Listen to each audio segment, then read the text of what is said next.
John Carr, and we're here for another round of What's on Your Pedalboard. Today, it's Jared James Nichols. Yes. Woo! And the crowd goes wild. How you doing, dude? I'm good. Thanks for having me. Man, thanks so much for being here. Yes. So you are here on behalf of Sweetwater Studios, obviously, and you're in the theater. We're in the Sweetwater Theater, Yep. and you're doing you recorded a live performance, right? Yeah, yesterday we were here in the Sweetwater Theater. We recorded a live performance. It was amazing. I felt like I was like back on stage, just rocking and rolling.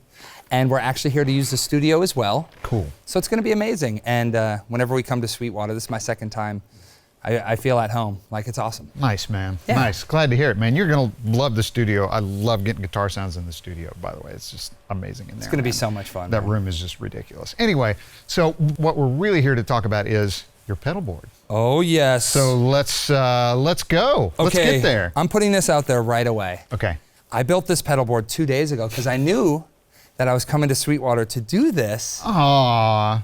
It's not that I'm not a pedal board guy. I use some pedals and stuff. No, but that's great. mostly everything just gets plugged in on the floor. So now I'm a big boy, and I have a board for it all. Well, you know what? It's like you put on your tie to come see us, right? Yes. You put on your good shoes Yes. and your tie, and you gussied up, and much appreciated. Thank you. Yeah, Thank man. you. So I cleaned up, and I'm looking pretty good now. Yeah, so you are. Let's run through it, man. Let's do it, man. Where do we start? Where do we go in? Okay, it's very simple. I have the Lehle, which I think is how you say it. Yeah, I think it's Lehle. Yeah. Lehle. The little dual, all that is right there is amp switcher. So I can run 2 amps. Okay.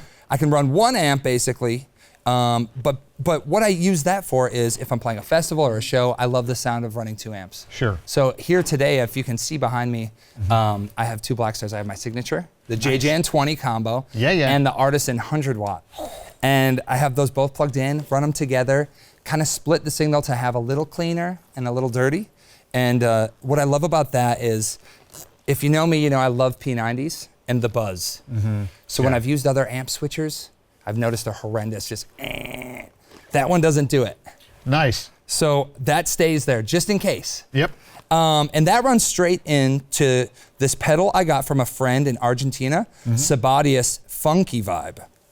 Now, everyone's pretty familiar with like the Jimi Hendrix Univibe, Robin Trower sound. Sure. That nails it. And I'll play all that stuff here in a minute. Yeah, yeah. But what's cool about that is it has both sides. So it has like that Univibe, Trower-esque thing, but it also has this really funky vibrato. Oh, hence cool. the name Funky-Vibe. Yeah. And sometimes I leave that on and it just makes my guitar get a little wider. And it's a really cool setting because I play with the trio and I just want my guitar to be huge. Man, you got to take up as much sonic real estate as possible in a trio. Yeah. That's all I want to do. So that's what I use that one for. And that's a really cool pedal. The only downfall for me on that is it's the only thing that needs to be plugged in. So I need power. Yeah. Otherwise, everything's on batteries. I'm old school like Cool. that. And then I have what a lot of people are gonna, a love-hate relationship. I have a Klon Centaur. There you go, man. Shout out to my buddy There you Big go. D for hooking me up with the Centaur. I love it. I remember playing through one the first time in like 2007. Like my friend had one before it was really a big deal. Right. I was like, man, that sounds great. And about 1.5 years ago, my friend Big D, he hooked me up with this and I played it at a show and I left it on the whole time. And basically what it did was it took my tone from being like really cool and inspiring and everything. Yeah. And it just took me to that next level where I was like, you know, I love Les Pauls. I could get like the overtones came a lot easier. I just felt comfortable. And then now I don't play without it. That's cool, man. So it's a 1 or 2% thing, but it's the right 1 or 2%. Yes. And that's what we're struggling for anyway, tonally. Everyone uses it as like a transparent overdrive, but Yeah. what I found is when I crank the gain, Yeah. it has a voice all its own. I don't use a pick when I play, so articulation and really pushing through is the key for me. And that just helps my notes kind of push through the mix a little bit. Yeah, just Maybe helps I'm them crazy. bloom. No, it helps them bloom a little bit. Yeah. Totally, man. Because it drives the front end of the amp differently. Yes. You know. And I fully committed. I bought into the hype, and I'm one of those guys. Well, man, if it works, it works. You know. Yes. I mean, all of this stuff. Like I kind of preach this, but all this stuff is just colors. It's just flavors. It's whatever. And when you find the one that works, it's like, don't deny it. Just plug it in and use it. It doesn't matter what it is. Totally. And in this case, it just happens to be a Klon. Yeah, and I don't like, you know, I'm not like keeping it in a case or anything. I'm playing it and I'm using it as it was intended. Sure. And it's awesome. Yeah. And that stays on all the time. As you can see, I'm running everything basically at noon on that. And then I always adjust for the room. Like when I get in the room, I'll tweak it a little bit if something's a little, you know, I'm getting too much high end or anything. I'll do that, and that stays on all night. Then moving on, I have a tube screamer, which is a brand new pedal no one's ever heard of. You know, it's something that is, I'm helping the company push it along. Yeah, you know. Yeah, get them a little juice, man. Yeah, I'm giving them a little boost. Yeah. This one is, it's an 83, so like it's the first year, I believe, of the TS9. Yeah, so I was going to say, that sounds about somewhere in that area, yeah. Someone will let us know for sure. Yeah. But that pedal, I love it. It's great on its own, but what I found is when I use that basically as my boost, Oh, okay. it takes what I'm already doing and it just kind of like gives it a pump in the middle. So for a solo section, I can just get a little bit of variation on the tone I already had, which I'm already digging, and then I'll just put that on and it just gives me that little extra push. Right, right. And in the trio, man, I need that because forever I just plugged straight in and I love that, but this just gives it a little more color. Yeah, well, and somewhere to go, and you know, yeah, and the great thing about tube screamers, you know, it does that thing where it kind of cuts off some of the low end, cuts off some of the high end, boosts the mids, and so it gives you a slightly different voice. And again, in a trio, man, whatever you can do to mix it up. Totally. You know, and I fought that for a long time, and then I started to embrace having like a boost and these other things we'll talk about. And you know, the more colors, you know, the better. And obviously, for me, it always comes down to like what I'm using on the song. Yeah, right? Sure. I don't, everything here I use, and there's parts like, especially with the funky vibe, like key parts to the songs that I've written that I need those sounds for. Yeah. So at the end of the day, it's all good. Yeah, exactly, man. And then moving on, I have the crazy pedal. The crazy pedal is the Octavia Tycobrahe. This one is a reissue of like, I think they made these in like the mid 70s.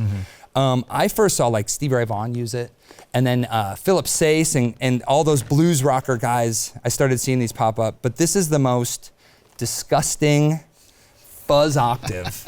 I don't even have the boost on, it's that disgusting. Yeah. But when I play it, it just instantly gives you sour face. Yeah. And like I said, I use my fingers, and when I'm playing, instead of just a fuzz that just kind of caves in all the tones, this thing pushes everything up further.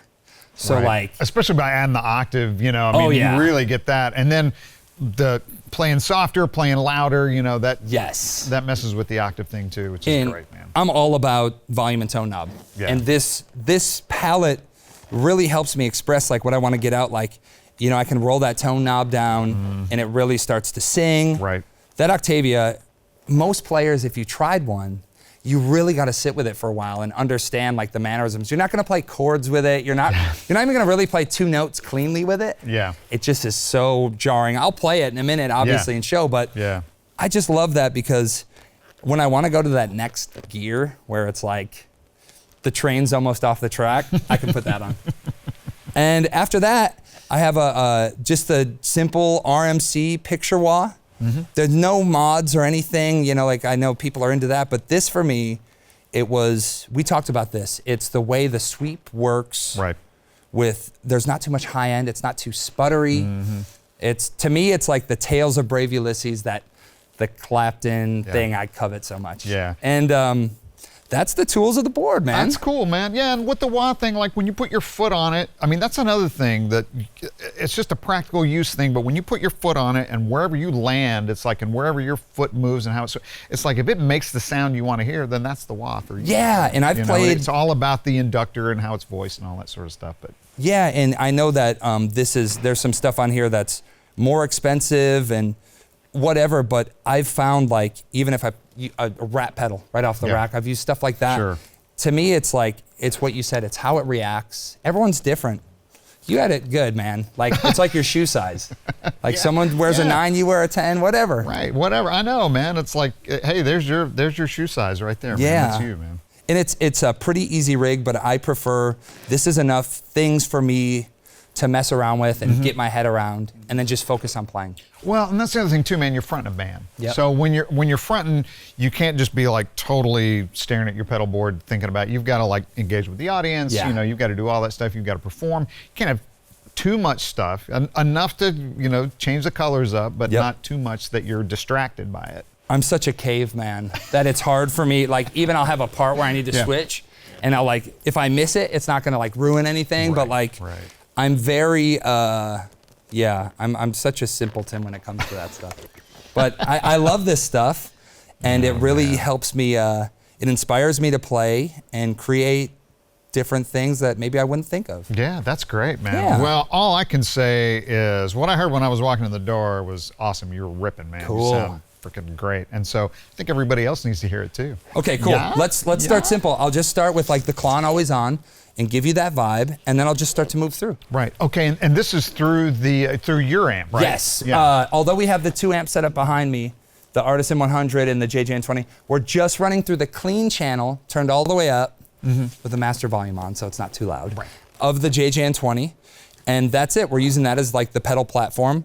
And that's how I've been using it. And the best part about that amp is I love the overdrive and the blues power channel. That's great if I just want to plug in and play. Right. But the clean channel is great. It supports all this stuff, and it stays really consistent, and it doesn't like muddy up. Nice, man. So I love it. Should I play? Please, please.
That's killer, man. As you can see, it's only a few different sounds, but like, I just like to dig in and try and see what I can get out of it. Yeah, that's fun. That's Yeah. fun. You know, what's really cool about that is that it feels like your same tone, just different levels. You know what I Yeah. mean? It's your same voice, it's your same thing, and it's just different levels of that, which I love, man. I love it, and I just think it's really sincerely how I want to sound and project what I'm feeling. Yeah.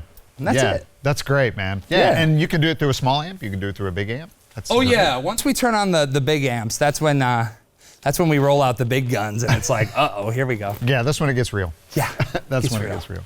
Well, great, man. Dude, sounds great, man. Thank you, brother. Congratulations, man. You got new music coming out, right? Yes, in June. Okay. We got a new single coming out. Great. We got what we filmed here at the Sweetwater Studios. It's going to be a not live stream. We filmed a live concert here, but we're going to put that out in May. Okay. Super excited for that. Yeah. Ton of cool stuff. Man, that sounds great. Thanks so much, man. Thanks for being here. Appreciate you, man. Thank you. Thanks for watching. If you've got any questions about pedals, guitars, amps, anything, please contact your Sweetwater sales engineer, or you can check us out online at sweetwater.com. Thanks for watching.